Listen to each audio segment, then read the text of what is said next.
हमारे प्रैक्टिकल का उद्देश्य है दिए गए प्रिज्म के लिए आपतन कोण I और विचलन कोण डेल्टा के बीच ग्राफ खींचकर अल्पतम विचलन कोण ज्ञात करना और दिए गए प्रिज्म के पदार्थ का अपवर्तनांक ज्ञात करना। तो इसके लिए सबसे पहले हमें आवश्यक उपकरण चाहिए होंगे। सबसे पहला उपकरण है ये ड्राइंग बोर्ड, उसके बाद ये प्रिज्म,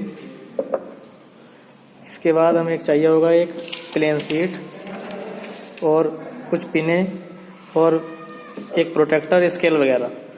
सबसे पहले हम एक कागज़ की एक ब्लैंक शीट को एक ड्राइंग बोर्ड पर पिनों की सहायता से लगा लेते हैं। हम इस ब्लैंक शीट को एक ड्राइंग बोर्ड पर पिनों की सहायता से लगा चुके हैं।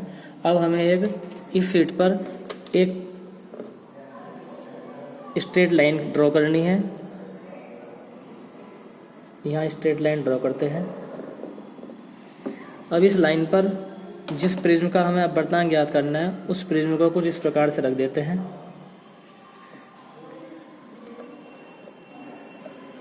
इस प्रिज्म को रख देते हैं इस लाइन पर। बिल्कुल ये लाइन इस प्रिज्म के बॉर्डर को बिल्कुल ठीक स्पर्श करनी चाहिए। अब इस प्रिज्म के हम एक आउटलाइन खींच देते हैं।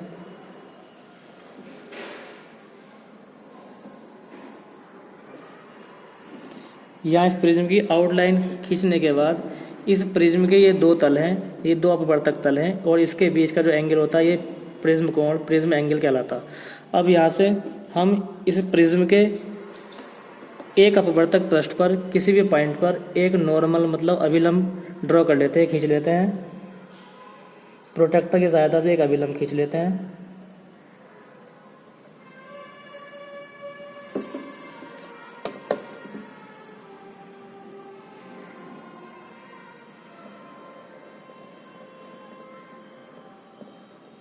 ये लाइन इस पृष्ठ पर अभिलंब हुई।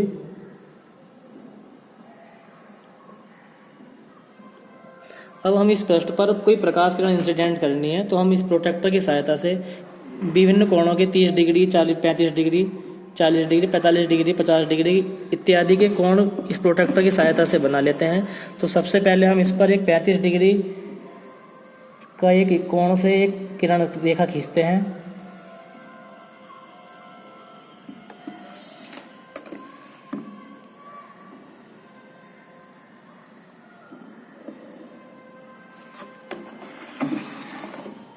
पैंतीस डिग्री के कोण से हम इस पर एक लाइन इंसिडेंट कर चुके हैं। ये एंगल है 35 डिग्री और ये एंगल, ये कोण है आपतन कोण I। ये I को इंडिकेट करेगा। इस प्रिज्म पर जो प्रकाश किरण इंसिडेंट हो रही है वो आपतन कोण I की वैल्यू है 35 डिग्री हमने रखी है। अब हमें इस जो हमने ये प्रकाश किरण जो इंसिडेंट की है इस पर इन पिनों को, दो आल पिनों को लगाना है।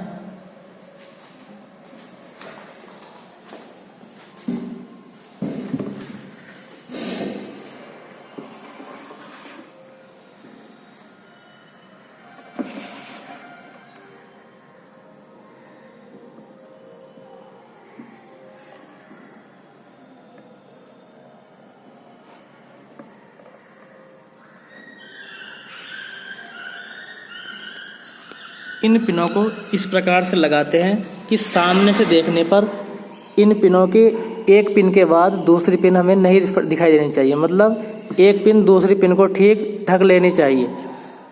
दोनों पिन बिल्कुल सीधी ऊर्ध्वाधर होनी चाहिए और एक पिन के सामने से देखने पर दूसरी पिन हमें नहीं दिखाई देनी चाहिए।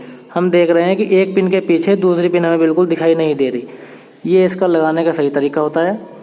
अब इसके बाद जिस प्रिज्म का हमें के लिए विचलन कोण ज्ञात करना होगा उस प्रिज्म को यहाँ पर इस प्रकार से रख लेंगे।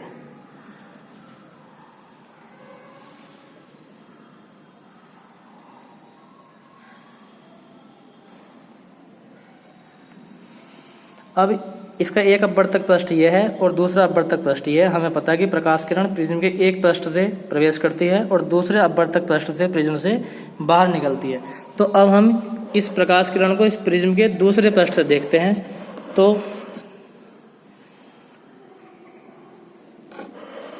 हमें यहाँ इन दो पिनें हैं ये यहाँ दिखाई दे रही हैं। अब इन दोनों पिनों की स्थितियों के लिए हमें यहाँ और 2 पिन की आवश्यकता होगी। इनको देखने के लिए हमें और 2 पिन लेंगे। इन दोनों पिनों को हमें इस प्रकार से यहाँ इस बोर्ड में लगाना है कि इस पिन के सामने भी ये दोनों पिन नज़र ना आए। मतलब ये जो पिन हम यहाँ इस बोर्ड में लगाएंगे, ये पिन इस प्रिज्म में दिखने वाली दोनों पिनों को पूर्ण रूप से ढक ले। यहाँ देख रहे हैं, देखो यहाँ दोनों पिन साफ चमक रही हैं और हमें इस एंगल से इन्हें देखना है कि ये दोनों पिन एक पिन के रूप में हमें नज़र आए। यहाँ देख रहे हैं, तो हमें पिन इस प्रकार से लगानी है कि जो पिन हम इस बोर्ड में लगाएंगे वो पिन इन दोनों पिनों को पूर्ण रूप से कवर कर ले।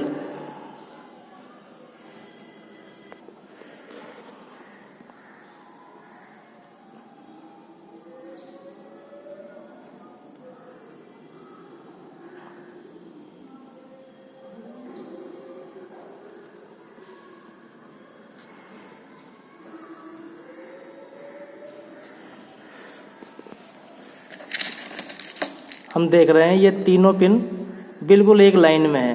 जो प्रिज्म में दो पिनें दिख रही थे वो, और जो ये तीसरी पिन हमने इस बोर्ड में लगाई हुई है, तीनों पिन बिल्कुल एक ही सीध में है।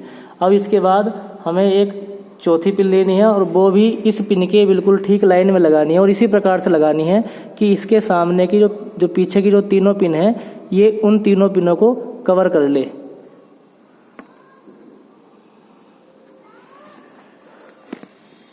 हम यहाँ देख रहे हैं कि ये सामने वाली जो पिन है ये पीछे की बाकी तीनों पिनों को कवर कर चुके हैं। इसके पीछे हमें और कोई पिन नहीं नज़र आ रही, नहीं दिखाई दे रही है। इतना काम हम करने के बाद अब हमें प्रिज्म को यहाँ से हटा लेंगे और प्रिज्म को हटाने के बाद इन पिनों को एक एक करके यहाँ से हटाते रहेंगे। हम पहली पिन को यहाँ से रिमूव करेंगे और हटाने के बाद जहाँ इसका स्पेस दिखाई, जहाँ इसका ये होल दिखाई देगा, इस पर ये पेन से एक डॉट बना लेंगे। ऐसे ही फिर हम दूसरी पिन को रिमूव करेंगे। दूसरी पिन को रिमूव करने के बाद इसके स्थान पर भी हम पेन से एक होल बना लेंगे। अब इन दोनों पॉइंट को मिलाते हुए एक लाइन ड्रॉ करेंगे।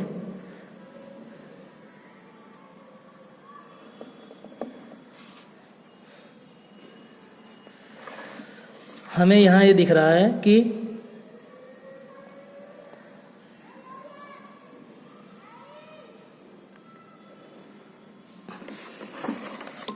प्रकाश किरण प्रिज्म के पहले पृष्ठ पर इस डायरेक्शन में इंसिडेंट होती है और प्रिज्म के अंदर से होती हुई इस डायरेक्शन से प्रिज्म से बाहर निकलती है।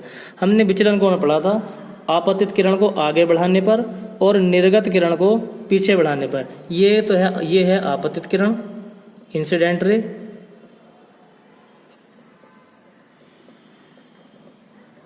और ये है निर्गत किरण जो प्रिज्म से बाहर निकल रही है।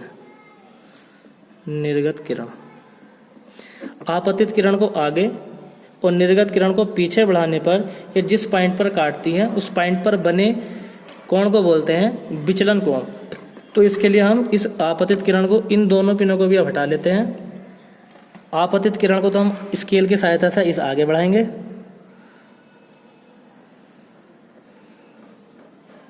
और इस निर्गत किरण को पीछे बढ़ाएंगे।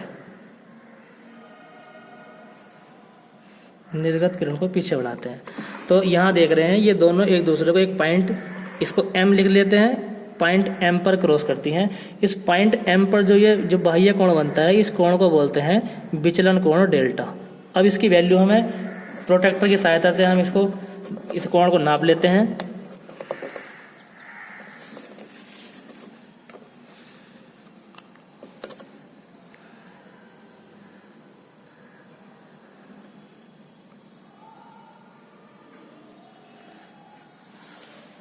तो हम देख रहे हैं ये कोण बन रहा है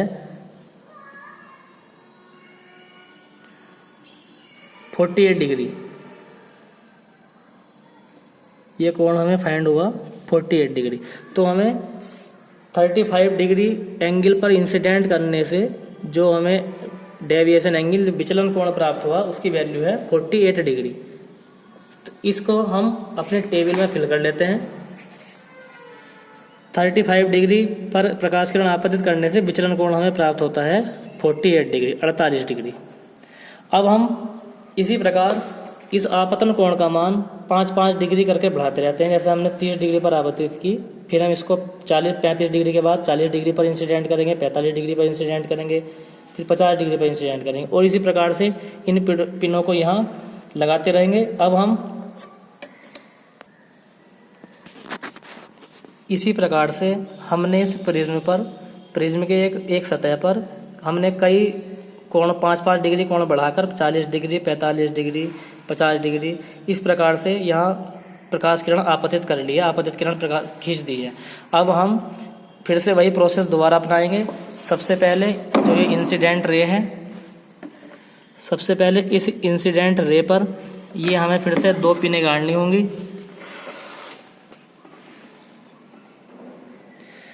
दोनों पिनें इसी प्रकार गाड़नी होंगी कि सामने वाली पिन के पीछे वाली पिन हमें दिखाई न दे। इसका मतलब ये दोनों पिन बिल्कुल सीध में होनी चाहिए और बिल्कुल ऊर्ध्वाधर होनी चाहिए।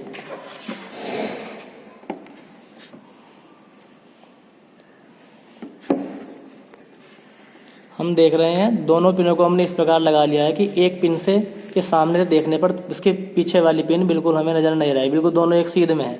इसके बाद जिस प्रिज्म का हमें अपवर्तनांक ज्ञात करना है, उस प्रिज्म को हम यहाँ इसी स्थान पर जो हमने ये आउटलाइन की थी इसके बीच में रख लेते हैं।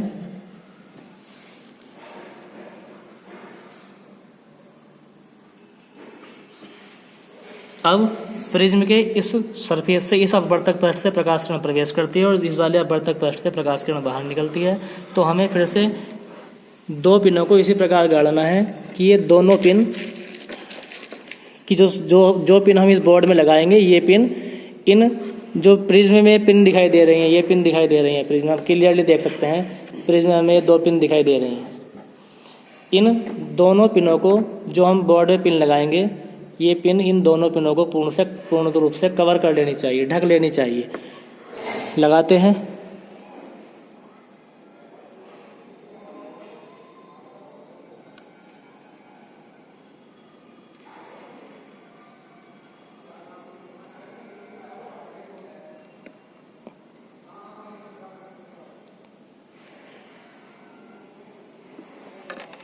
हम देख रहे हैं ये तीनों पिन बिल्कुल एक लाइन में है, ये तीनों पिन बिल्कुल एक लाइन में हमें दिख रही हैं।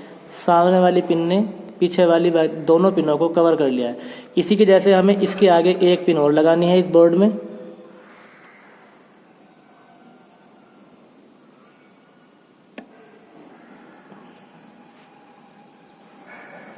यहाँ देख रहे हैं कि ये दोनों पिन जो प्रिज्म में पिन दिखाई दे रही थी, उन पिन को पूर्ण रूप से कवर कर लेती है, ढक लेती है।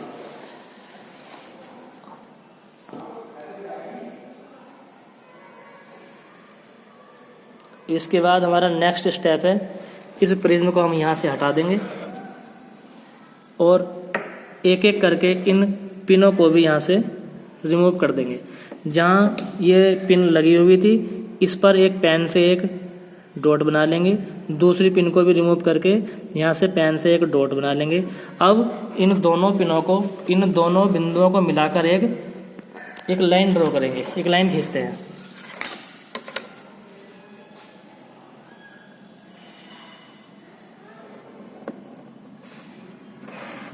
इन पिनों को भी यहाँ से रिमूव कर लेते हैं।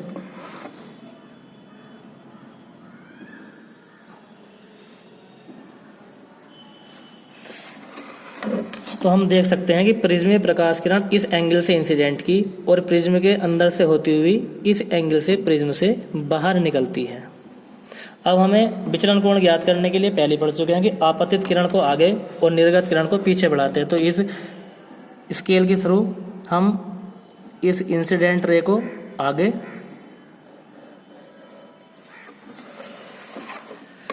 और इस रे को पीछे बढ़ाते हैं। ये एक दूसरे को एक पॉइंट पर क्रॉस करती हैं। इस पॉइंट पर जो ये एक्सटर्नल एंगल बनता है, इस एंगल को बोलते हैं विचलन कोण। फिर से इस एंगल को हम एक प्रोटेक्टर की सहायता से नाप लेते हैं, इसका मेजरमेंट कर लेते हैं कि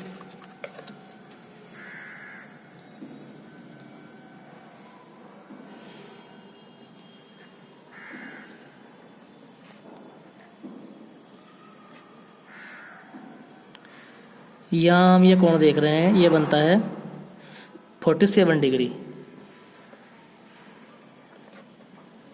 47 डिग्री। तो इसको फिर से टेबल में नोट कर लेते हैं। 40 डिग्री, जब हमने इंसिडेंट एंगल की वैल्यू 40 डिग्री रखी तो हमें जो विचलन कोण प्राप्त हुआ, डेविएशन एंगल प्राप्त हुआ, वो 47 डिग्री प्राप्त होता है। इसको नोट कर लेते हैं। इसी प्रकार से 45 डिग्री इंसिडेंट पर और 50 डिग्री इंसिडेंट करने पर प्रकाश को यहाँ इन विचलन कोणों के मान ज्ञात कर लेते हैं। इसी प्रकार हम 45 डिग्री और 50 डिग्री पर विचलन कोण के मान ज्ञात कर चुके हैं। तो हम देख रहे हैं 45 डिग्री पर विचलन कोण का मान 48 डिग्री प्राप्त होता है, तो 50 डिग्री पर विचलन कोण का मान 53 डिग्री प्राप्त होता है।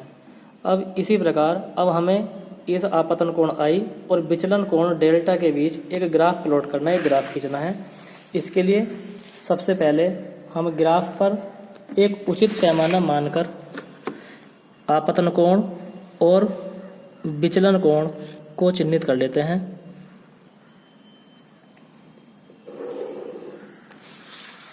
दो अक्ष बना लेते हैं, एक्स अक्ष और ये वाई अक्ष। इसका पैमाना लिख देते हैं। पैमाना मान लेते हैं। माना एक्स अक्ष पर एक बड़ा खाना बराबर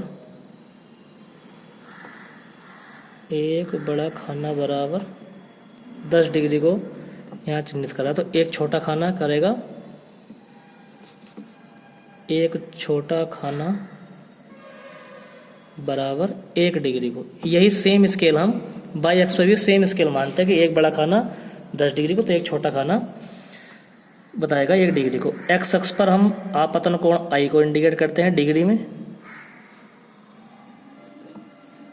और बाई अक्ष पर विचलन कोण डेल्टा को इंडिकेट करते हैं, ये भी डिग्री में।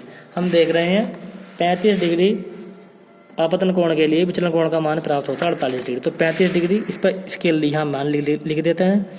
10 डिग्री, 20, 30, 40, 50, 60। इसी प्रकार से बाई अक्ष पर भी 10 डिग्री, 20 डिग्री, 30, 40, 50, 60। यहाँ 35 डिग्री आपतन कोण के लिए विचलन कोण का मान है 48 डिग्री। तो 35 डिग्री, ये 30 डिग्री पूरा हुआ, और यहाँ ये 35 डिग्री पर आपतन कोण का मान है 48 डिग्री। तो 35 डिग्री पर यहाँ आपतन कोण का मान 40, 45, 46, 47, 48। यहाँ एक डॉट बन, यहाँ चिन्हित कर लेते हैं इस पॉइंट। अब आगे 40 डिग्री पर आपतन कोण का विचलन कोण का मान है 47 डिग्री। तो 40 डिग्री आपतन कोण के लिए विचलन कोण के मान को चिन्हित कर लें 47 डिग्री। 47 डिग्री पर यहाँ प्राप्त होगा हमें। इसी प्रकार 45 डिग्री पर आपतन कोण विचलन कोण का मान 48 डिग्री। तो 45 डिग्री कोण के लिए विचलन कोण का मान है 48 डिग्री।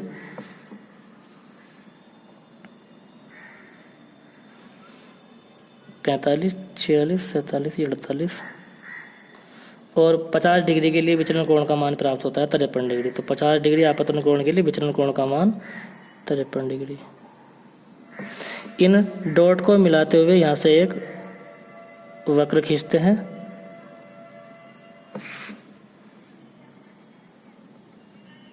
यही वक्र कहलाता है आपतन कोण और विचलन कोण के बीच का वक्र। अब यहाँ से हम देख रहे हैं कि सबसे जो मिनिमम एंगल हमें प्राप्त हो रहा है वो 47 डिग्री प्राप्त हो रहा है। आपतन कोण के लिए विचलन कोण का सबसे कम जो मान है, इसका मान प्राप्त हुआ हमें 47 डिग्री। यही हमारे प्रिज्म के लिए, दिए गए प्रिज्म के लिए अल्पतम विचलन कोण होगा। अतः प्रिज्म के लिए अल्पतम विचलन कोण डेल्टा m बराबर कितना हुआ यहाँ 47 डिग्री। प्रिज्म कोण जो हमने प्रिज्म रखा हुआ था, इस प्रिज्म कोण के लिए ये प्रिज्म कोण कहलाता है। तो इस प्रिज्म कोण को हम प्रोटेक्टर की सहायता से ज्ञात कर लेंगे। प्रोटेक्टर की सहायता से इसको माप लेंगे कि ये प्रिज्म कोण जो प्रिज्म है, इसका प्रिज्म कोण कितने डिग्री का है।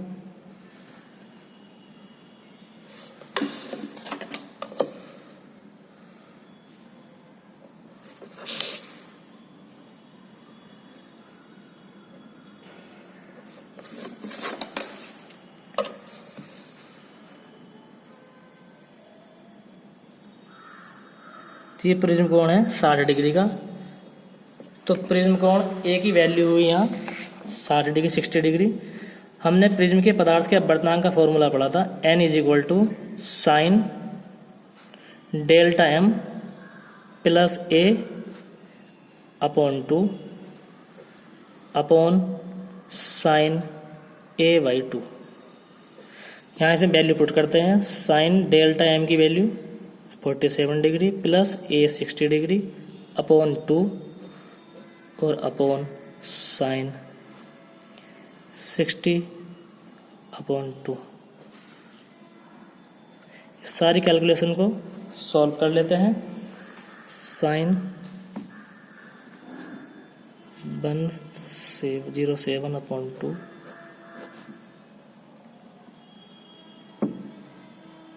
जो भी सॉल्व करने के बाद यहाँ हमें मान प्राप्त होगा वही हमारे दिए गए कांच के पदार्थ का अपवर्तनांक होगा। Thank you.